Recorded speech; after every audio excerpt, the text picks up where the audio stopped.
Hey everybody, I'm Dan McClellan. I'm a scholar of the Bible and religion. The fit for this video is Metropolitan State University. Go Roadrunners. Let's take a look at a video. In fact, in the Hebrew Bible and in the New Testament, the ideal relationship with God is repeatedly represented as us being God's slaves. Amen. I'm definitely a slave of God because you're clearly a slave to your intellect.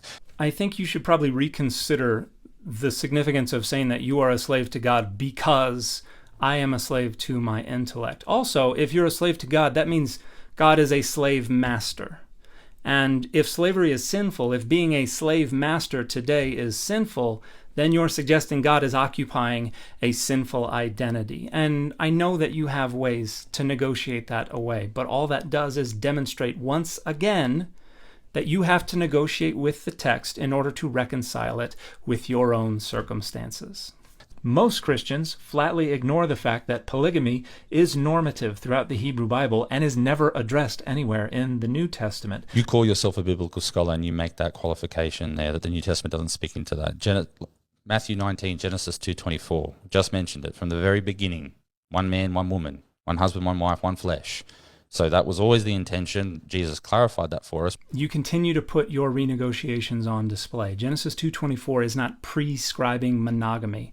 Genesis 2:24 was written by elites within a society where polygamy was normative, and those elites were the ones most likely to practice polygamy. There's no part of the Bible that directly condemns the practice itself of polygamy. Genesis 2:24 is a descriptive text that is functioning as an etiology for the ideal situation wherein a man matures and then goes off and starts his own household, his own kinship unit. And in that time period, particularly for the people who could afford it, it usually meant polygamy. So you continue to negotiate with the text in order to make it more comfortable for you in your social circumstances, and you're going to flatly deny it because it is your dogmas that are governing this. The notion that it is transcendent, that it is inspired, that it is inerrant, that it is univocal.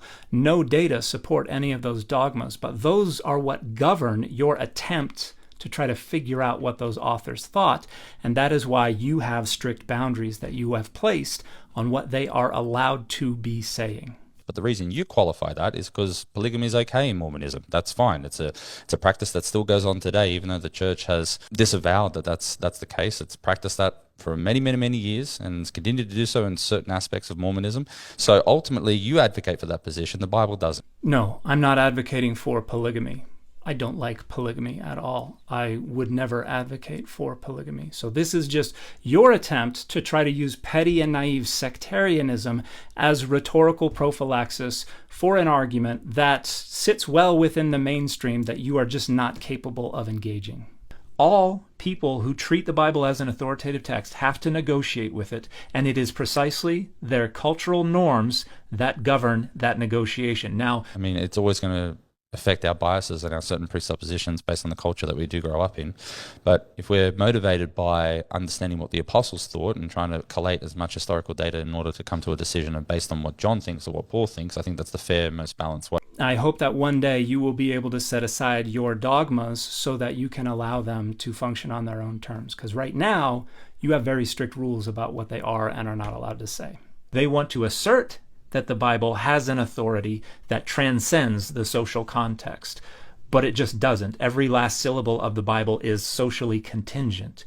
It was created by the social context. So attempts to try to leverage the Bible as some kind of inerrant, inspired, univocal, and authoritative dictation from God regarding how we're supposed to live are misguided from the get-go. What they actually are attempts by people representing groups today to leverage the Bible as a proof text to validate and to authorize their own attempts to structure power, values, and boundaries in ways that serve their own interests. You do that too with the Book of Dan or the Book of Mormon.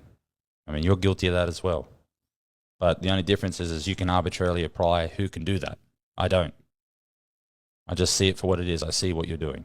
You do that because all humans do that. No human has any other option but to do that, because that's how human cognition functions. And that means I do it too.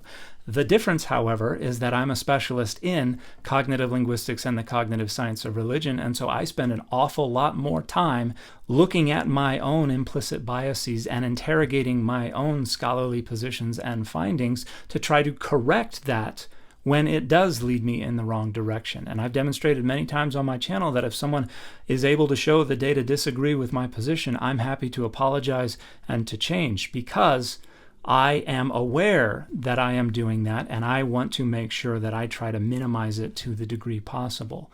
You are not doing that.